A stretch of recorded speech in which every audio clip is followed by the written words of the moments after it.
বিরিয়ানি করতে করেছো? তুই বললি আমি করেছি তো, একবার বলেছি, আমি শুনেছি তো মটন বিরিয়ানি খাবি বলেছিস, করে দিয়েছি। এখানে হচ্ছে মটন কষা, আর ওটা কি বিরিয়ানি?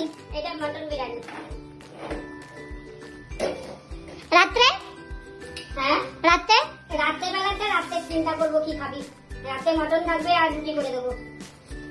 তো আজকে আমাদের ঘরের মেনু হচ্ছে মাটন, একদম ঝোল ঝোল লাল লাল ঝোল ঝোল মাটন, আর এখানে হচ্ছে মাই স্পেশাল বিরিয়ানি।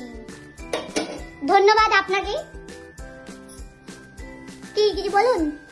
কি বলবো বল? ভিডিও কলে এরকম চুপ হয়ে যাও কেন? হ্যাঁ লাগছে, ওরে বাবারে, তোর ব্যাঙে মাথা, ভালো লাগে না তোদের নিয়ে। আজ যা, তোদেরকে খেতে হবে না, আমি একাই সব খাবো। আমাকে তো দিবি না, আমি রান্না করে দিয়ে আমাকে তো খেতেই দিবি না। হ্যাঁ, তোমাকে খেতে দেবো না, তুমি খাবে না। আমি তো খাই না, মটনটা খাই, কিন্তু বিরিয়ানিটা তো আমি খাই না। আমার জন্য ভাত হয়েছে, এই দেখ। আবার ভাত? হ্যাঁ, আমার জন্য ভাত হয়েছে, ডাটা চচ্চড়ি হয়েছে, আর মটন আছে। বাবা, তোদেরকে খাওয়াবো, আমি খাবো না? খাও খাও, আমার বাবার টাকাগুলো ধ্বংস করো। আমি সারাদিন কষ্ট করবো, তোরাই খাবি। আমার বাবার টাকাগুলো ধ্বংস করো। হ্যাঁ, তোর বাবার, আমি বললাম না, তোর বাবার টাকাগুলো আমি ধ্বংস করছি না, তোরাই খাচ্ছিস।